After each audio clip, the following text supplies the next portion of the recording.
नमस्कार. तुमच्यासारख्या बायकांनी सांगितलेल्या काही गोष्टी आम्ही तुमच्यासाठी घेऊन आलो आहोत. गोपनीयतेसाठी नावं बदललेत, पण गोष्टी अगदी खऱ्या आहेत. बायका आपलं आयुष्य कसं काढतात, त्यांना कसं जगायची इच्छा आहे. ऐका आणि आपल्या मैत्रिणींना सुद्धा नक्की ऐकवा. ही गोष्ट आपल्यापर्यंत घेऊन आले गरिमा ट्रस्ट आणि कोरो इंडिया. गोष्ट पहिली.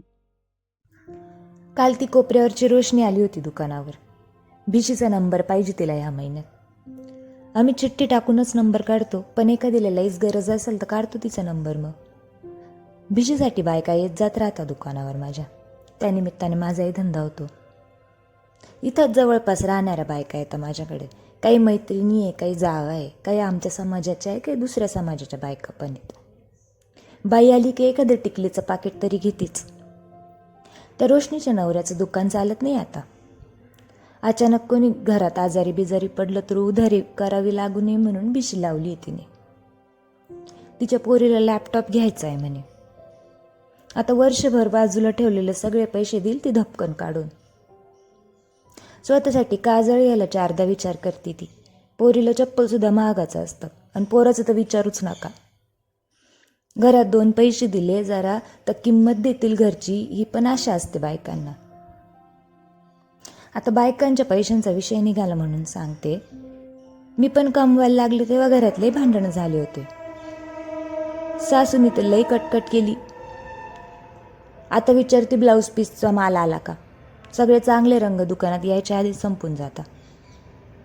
आता पैसा दिसायला लागला तर हळूहळू येते लाईनीवर. बायकांच्या चड्ड्या विकशील का म्हणायची. ती रूपा ट्युशन घेते घरात बसले बसल्या, तरी तिची सासू त्रास देते. काम असतं ना. मेन रोडला खाट टाकून दुकान लावलं होतं मी. आता स्वतःचा गाळा घेतलाय भाडीने.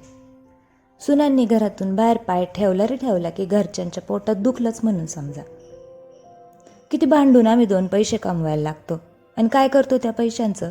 किराणा भरतो, भाजी आणतो, पोरांची सर्दी खोकला ट्युशन करून काय उरलं तर त्याची भिशी लावतो, आणि मग पोरीच्या लॅपटॉपवर धाडकन सगळं संपून जातं. बायकांच्या हातात पैसे येताना पण दिसत नाही, जाताना पण दिसत नाही. माझी आजी एक गोष्ट सांगायची. एक म्हातारी तिच्या पोरांसोबत राहायची. ती रोज रात्री तिचे नाणे मडक्यात मोजत बसायची. पोरांना टन टन आवाज ऐकून वाटलं म्हातारीकडे लई पैसे. त्या आशेवर त्यांनी तिची चांगली सेवा केली. मग ती म्हातारी मेली तेव्हा मडकं उघडून पाहिलं तर त्यात एकच खडकू सापडला. तेव्हा शेजाऱ्यांनी त्यांना सांगितलं की तुम्ही म्हातारपणात लक्ष द्यावं म्हणून म्हातारी एकच खडकू रात्रभर वाजवायची. घर चालवता चालवता आपल्यासाठी काहीतरी बाजूला ठेवायचं विसरूनच जाता बायका. म्हणून मी बायकांना म्हणत असते की जरा स्वतःवर पण खर्च करा. घरचे पैसे घेतील ठेवून, मान कधीच नाही देणार.